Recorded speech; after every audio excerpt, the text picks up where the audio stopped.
Here, you can come over here so I can read my notes while I'm talking to you.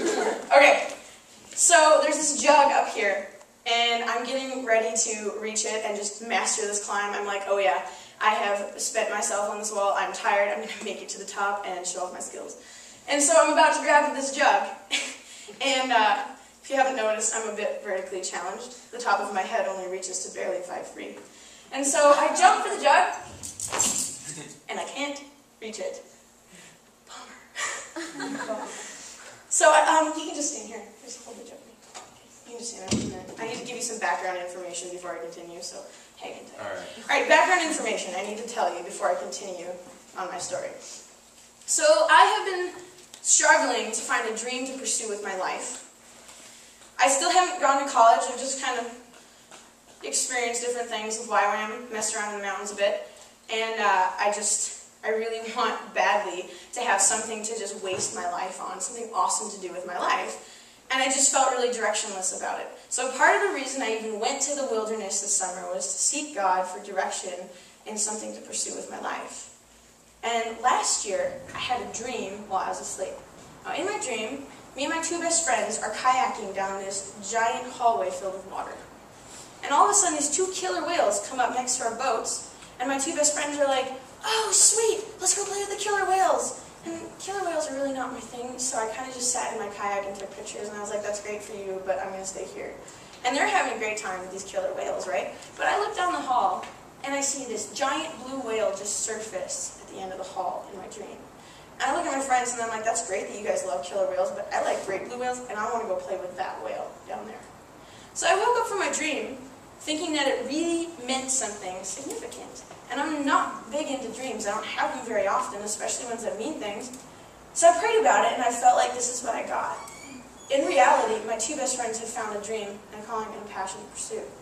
Something that they love to do and that they're going for, but it's not my calling, it's not my passion. And I still haven't found mine yet. And I felt kind of alone, you know, like everybody else has a calling and I don't. It's like that great blue whale, it's still in the distance. And I felt, though, after that dream, I felt like God gave me a promise that I had something that He had prepared for me. And I'm seeing glimpses of it, but I'm not there yet. But someday I'm going to get there. So I felt like He promised me, metaphorically speaking, a great blue whale. So I'm hanging below this climb. Let me put that back up there. And what is this climb called? It's the beach whale. The beach whale.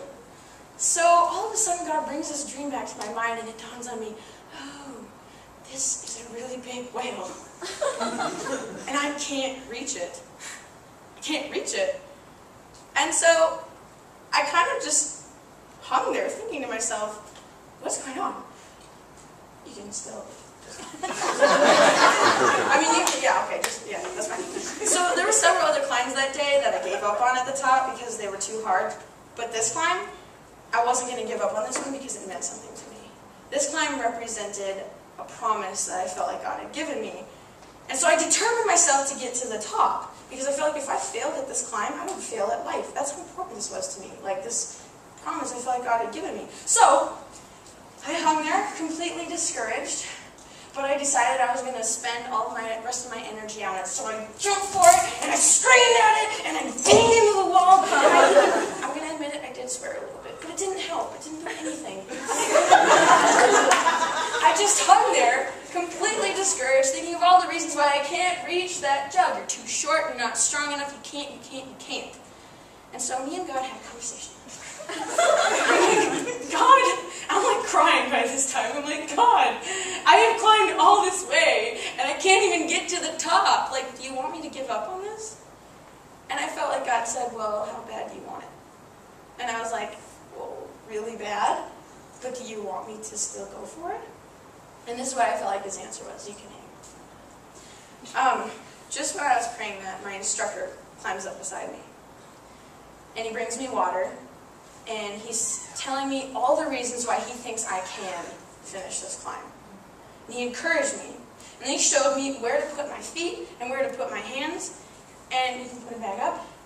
After me screaming, just screaming at it, I can do it! Yes, you can, Lisa, you can do it! I know you can do this! You can overcome this! You can do it! And somehow I jammed my knee to the side of the rock, and I jumped up, and I got it.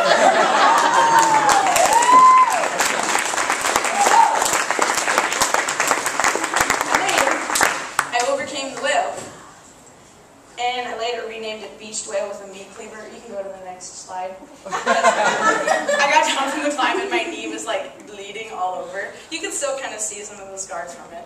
But it was worth it. Those were like my battle scars. It was awesome. You can go back to the one before it. Okay. Okay, but that moment where I got up over that bulge was a defining moment for me. Because there was a point on that wall where I knew that I was done. Like, I knew I couldn't reach that jug. I knew I could not move forward anymore, but I did. And in rock climbing, we call moments like this liminal space. Everybody say it. Liminal space? Liminal space. Okay, I love liminal space. In essence, liminal space is this.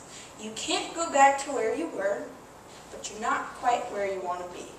It's like this uncomfortable place in between your actual and your potential.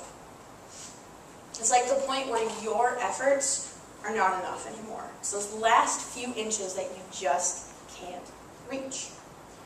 Okay, parallel this to your spiritual journey for a moment. It's like those moments when you think it's impossible to move on, or to press forward, to go any deeper, and suddenly God comes up beside you, like my instructor did. He tells you, I believe in you. You can do this. You can overcome this. And then he shows you how, and in essence, reaches over those last few inches and pulls you up just when you think it's over. That's a Jordan crossing in your wilderness experience. And those are the moments that change and redefine your faith.